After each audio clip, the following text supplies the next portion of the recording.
नमस्कार साथियों। हर हर महादेव।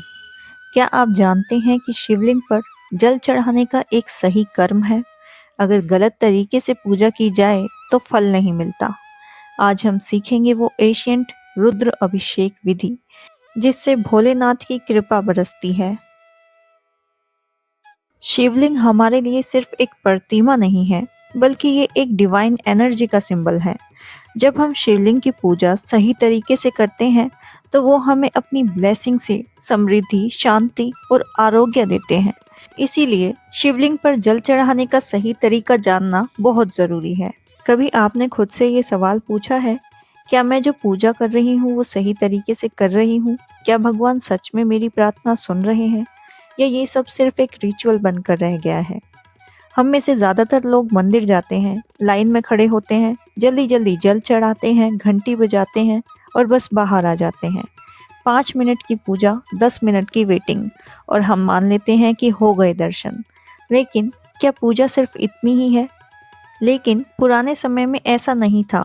भारत के प्राचीन शिव मंदिरों में पूजा एक विज्ञान थी। हर चरण का एक अर्थ होता था, हर क्रिया एक उद्देश्य से होती थी। शिवलिंग को केवल एक पत्थर नहीं माना जाता था, बल्कि उसे साक्षात ब्रह्मांडीय ऊर्जा का केंद्र समझा जाता था। शास्त्रों में विस्तार से बताया गया है कि किस प्रकार श्रद्धा, ध्यान और विधि के साथ की गई पूजा साधकों के जीवन को बदल सकती है। जब आप शिवलिंग पर जल चढ़ाते हैं तो सिर्फ पानी नहीं चढ़ाते, आप अपनी भावनाएं, अपनी श्रद्धा, अपनी ऊर्जा को उस ब्रह्मांडीय शक्ति से जोड़ रहे हैं। इसी तरह तमिलनाडु के एक प्राचीन शिव मंदिर में अभिषेक को सबसे पवित्र क्रिया माना जाता था। वहाँ के पुजारी महीनों तक ट्रेनिंग लेते थे कि कैसे सही तरीके से जल चढ़ाना है, क्योंकि वह जानते थे कि गलत तरीके से की गई पूजा का कोई फल नहीं मिलता, बल्कि कभी-कभी उल्टा असर भी हो जाता है। कश्मीर की शैववाद परंपराओं में तो यह भी माना जाता है कि शिवलिंग पर जल चढ़ाना एक ध्यान की क्रिया है।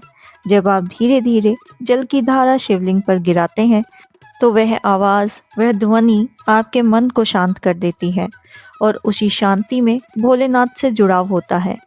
और यहाँ एक बात समझना बहुत ज़रूरी है कि इन प्राचीन परंपराओं में एक बात कॉमन थी। वह लोग जानते थे कि सिर्फ पूजा बाहरी क्रिया नहीं है, वह एक आंतरिक यात्रा है, और जो सही कर्म से यह भावना के साथ पूजा करता है वह महादेव की कृपा प्राप्त करता है। क्योंकि एक बार अगर आप जान गए कि पूजा का असली मतलब क्या है, तो फिर आप सिर्फ रस में अनुभव करोगे। एक ऐसा भक्त जिसने शिव की पूजा का सही कर्म सीख लिया हो, जिसकी भावनाएं शुद्ध और गहरी हो, उसकी हर मनोकामनाएं भोलेनाथ पूरी करते हैं। लेकिन धीरे धीरे ये तरीके लुप्त हो गए। फिर आया वो जमाना जब मंदिरों में भीड़ पड़ने लगी। मंदिर के पुजारियों ने लोगों को शॉर्टकट बताने शुरू किए। लोगों को सिखाया गया, बस जल्दी जल्दी जल चढ़ाओ, घंटी बजाओ, प्रसाद लो और बाहर निकलो। जो लोग घंटों तक बैठकर ध्यान से पूजा करते थे, उन्हें समय बर्बाद करने वाला कहा गया। पर सच तो यही था कि वह लोग असली भक्ति की भाषा समझते थे। बस उन्हें उस तरीके से नहीं दबाया गया जो आज की दुनिया चाहती है। आज भी यह गुप्त विद्याएं कुछ जगहों पर जिंदा है। केदारनाथ में जहाँ साधु घंटों तक शिवलिंग के सामने बैठकर अभिषेक करते हैं, काशी विश्वनाथ में जहाँ सुबह की पहली पूजा में प्राचीन मंत्रों के साथ जल चढ़ाया जाता है, दक्षिण के कुछ शिव आश्रमों में जहाँ गुरु अपने शिष्यों को महीनों तक सिखाते हैं कि कैसे हर बिंदु में भक्ति भरकर चढ़ानी है। मान लो एक भक्त है जो रोज मंदिर जाता है, शिवलिंग पर जल चढ़ाता है, लेकिन उसकी मनोकामना पूरी नहीं होती। लोग कहते हैं कि किस्मत ही खराब है। अब वह भक्त सही कर्म सीख लेता है। वह कोई बड़ा बदलाव नहीं कर रहा, बस एक खास तरीके से, एक खास भावना के साथ जल चढ़ा रहा है। उसका मन धीरे धीरे महादेव से जुड़ने लगता है, क्योंकि अब वह सिर्फ पानी नहीं डाल रहा, वह अपनी पूरी ऊर्जा समर्पित कर रहा है। और यहीं से शुरू होता है असली चमत्कार। जब आप सही कर्म से, सही मंत्र के साथ जल चढ़ाते हैं तो शिवलिंग की ऊर्जा एक्टिव होती है। आपके शरीर की नकारात्मक ऊर्जा धुलती जाती है और सकारात्मक तरंगे आपके अंदर प्रवेश करने लगती हैं। इसे आप एक तरह की एनर्जी एक्सचेंज कह सकते हैं। जिस तरह बिजली की दो तारों को जुड़ने से करंट फ्लो होता है, वैसे ही आप अपनी ऊर्जा को शिवलिंग की ऊर्जा से जोड़ रहे हैं, और यही काम पुराने समय के लोग किया करते थे।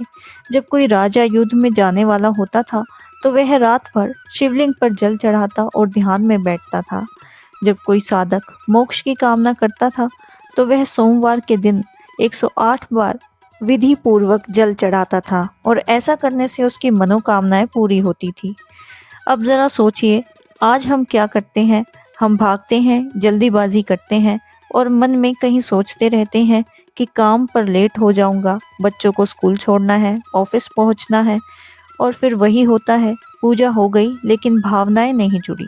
या तो आप इसका सही इस्तेमाल करके महादेव की कृपा पा सकते हैं या अनजाने में इसका गलत इस्तेमाल करके सिर्फ रस्में निभा सकते हैं।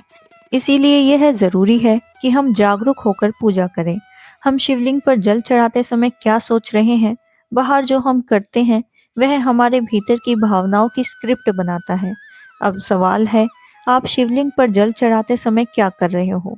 क्या आप सिर्फ एक काम को निपटा रहे हो या उस परम शक्ति से जुड़ने की कोशिश कर रहे हो जो सारे ब्रह्मांड को चला रही है? अब तक हमने जाना कि शिवलिंग पर जल चढ़ाना यानी रुद्राभिषेक एक विज्ञान है जो हमारी ऊर्जा को महादेव की ऊर्जा से जोड़ता है। सिर्फ शिवलिंग पर बाल्टी भर कर पानी डालने से कुछ नहीं होगा।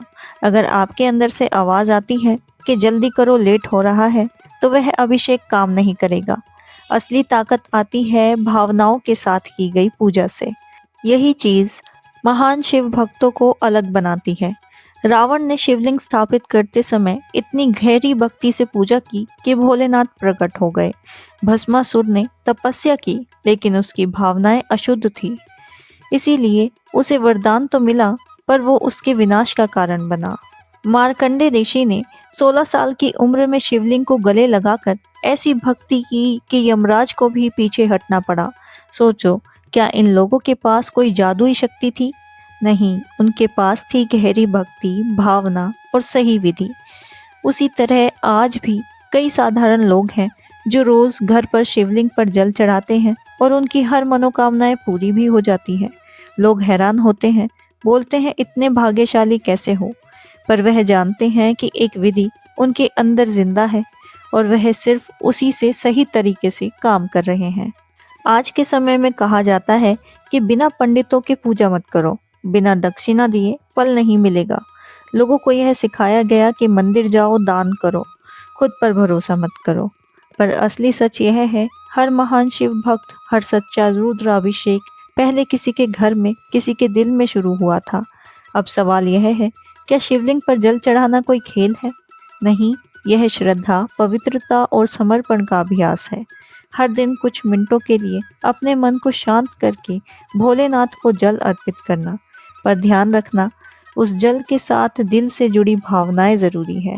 मतलब सिर्फ यह नहीं सोचना कि मैं पूजा कर रहा हूँ, बल्कि इस तरह महसूस करना जैसे भोलेनाथ सामने खड़े हों और आप उन्हें स्नान करा रहे हो। जैसे एक बच्चा अपनी माँ की सेवा करता है, वैसे ही आप अपने महादेव की सेवा करो।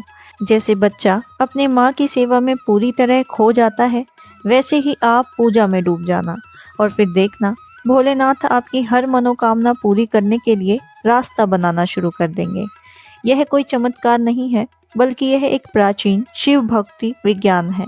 अब तक आपने समझा कैसे शिवलिंग पर जल चढ़ाना यानी रुद्राभिषेक एक गहरी आध्यात्मिक क्रिया है। अब हम शिवलिंग पर जल अर्पित करने की संपूर्ण सही कर्म जानेंगे। स्टेप 1, शुद्धि और तैयारी। 5 मिनट। सबसे पहले स्नान करके शुद्ध वस्त्र पहने, अगर संभव हो तो सफ़ेद या भगवा रंग के कपड़े पहने। फिर अपने हाथ पैर धोकर आचमन करें, यानी थोड़ा सा जल ले हाथ में और फिर उसे 3 बार पी लें।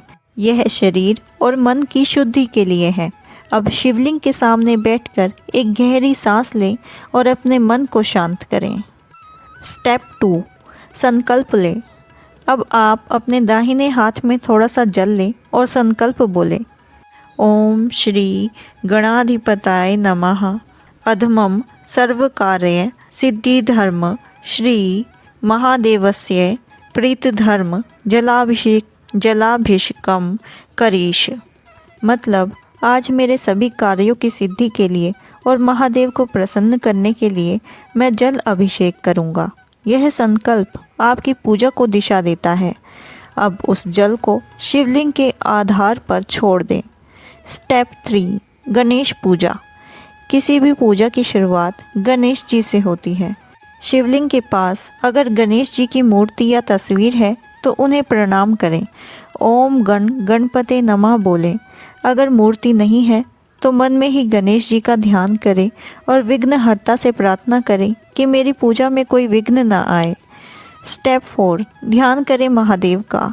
अब शिवलिंग को देखें, आंखें बंद करें और मन में महादेव का ध्यान करें। कल्पना करें कि शिवलिंग के अंदर साक्षात भोलेनाथ विराजमान है।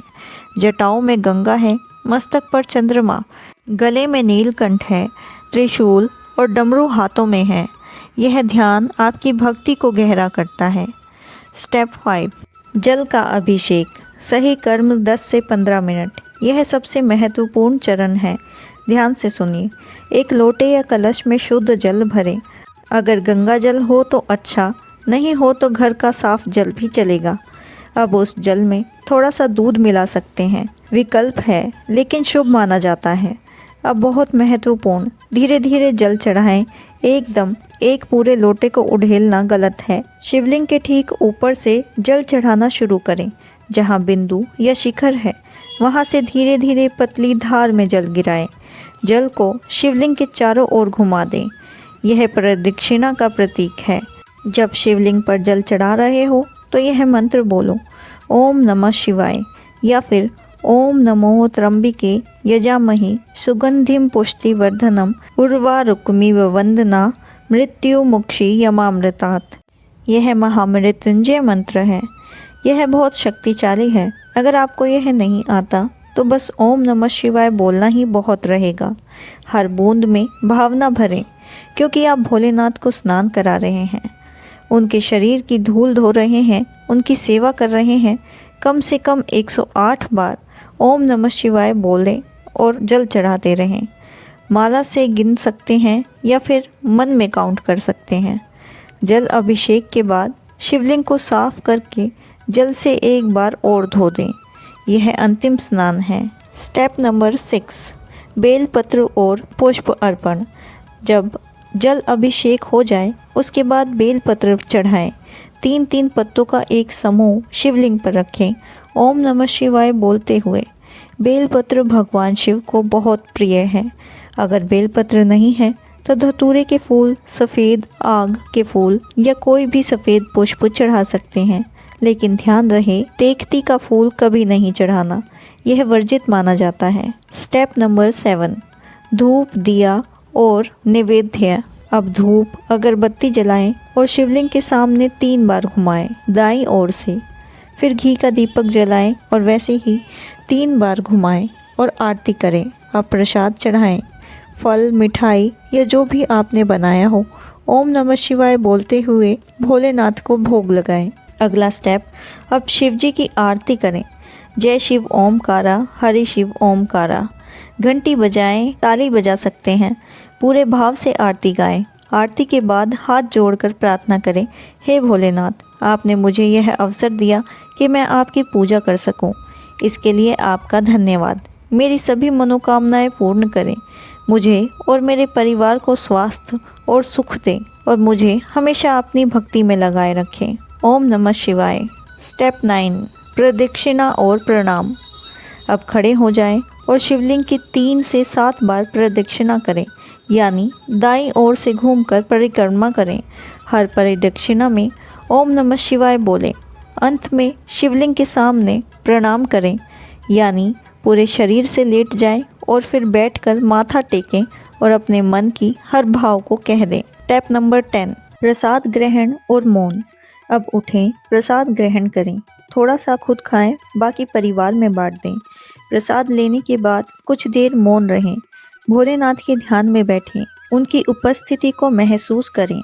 यह बहुत ज़रूरी है। पूजा के तुरंत बाद बातें करना या शोर करना पूजा की ऊर्जा को तोड़ देता है। कुछ ज़रूरी बातें ध्यान रखें। अगर रोज़ नहीं कर सकते तो सोमवार को ज़रूर करें, लेकिन कंसिस्टेंसी बनाए रखें। शिवलिंग हमेशा साफ रखें, धूल या गंदगी न जमने दें। जल अभिषेक के तुरंत बाद जल को फेंके नहीं, उसे किसी पौधे में डाल दे। महिलाएं मासिक धर्म के दौरान शिवलिंग को छू नहीं सकती, लेकिन दूर से प्रणाम कर सकती हैं और मन में पूजा कर सकती हैं। पूजा करते समय मोबाइल फोन को दूर रखें। जल अभिषेक तांबे के लोटे में करें तो अच्छा रहता है। तांबा पॉजिटिव एनर्जी अपनी ओर खींचता है। अगर घर में शिवलिंग नहीं है तो मंदिर जाकर भी यह कर्म फॉलो कर सकते हैं। सिर्फ थोड़ा सा एडजस्ट करना होगा। अब सोचो, अगर रोज या हफ्ते में एक बार इस सही कर्म से पूजा की जाए तो आपकी भक्ति कितनी गहरी हो जाएगी। भोलेनाथ से आपका कनेक्शन कितना मजबूत हो जाएगा और आपकी हर मनोकामनाएं कैसे पूरी होने लगेगी। अब जरा कुछ पल के लिए चुपचाप बैठो और सोचो, क्या हो अगर तुम सच में महादेव से जुड़ जाओ। क्या हो अगर तुम्हारी हर पूजा एक गहरा अनुभव बन जाए। आज जो शिवलिंग पर जल अर्पित करने का सही कर्म आपने सीखा, वह कोई रिचुअल नहीं है, ना ही कोई किताब से उठाया गया फैंसी आइडिया है। यह एक जीवित परंपरा है जो सदियों से महान शिव भक्तों ने फॉलो की है, लेकिन इसे आम लोगों से धीरे धीरे छिपा लिया गया, क्योंकि अगर हर भक्त को यह समझ में आ जाएगा कि वह सही विधि से सीधे भोलेनाथ से जुड़ सकता है, तो बीच के सारे ढोंग, सारे झूठे पंडित, सारे बिजनेस की दीवारें खुद ब खुद गिर जाएगी। यही कारण है कि इसे डरावना बना दिया गया। अब सब तुम्हारे पास यह रहस्य है। अब तुम पर है कि तुम इसे रोज अपनाकर एक सच्चे शिव भक्त बनना चाहोगे या फिर दूसरों की बताई हुई अधूरी विद्या से जीते रहोगे। अगर इस वीडियो ने तुम्हारे अंदर कोई एक बात भी छू ली हो, अगर तुमने एक पल के लिए भी भोलेनाथ की उपस्थिति को महसूस किया हो, तो इसे अपने जैसे किसी शिव भक्त के साथ ज़रूर शेयर करना जो इस समय खुद को भोलेनाथ से दूर महसूस कर रहा हो, क्योंकि उसे शायद कोई यह याद दिलाने वाला नहीं है कि भोलेनाथ तो हर पल उसके साथ है, बस सही तरीके से पुकारने की देर है। इसी के साथ अगर आपको यह वीडियो पसंद आया हो तो इसे लाइक करें, शेयर करें और हमारे चैनल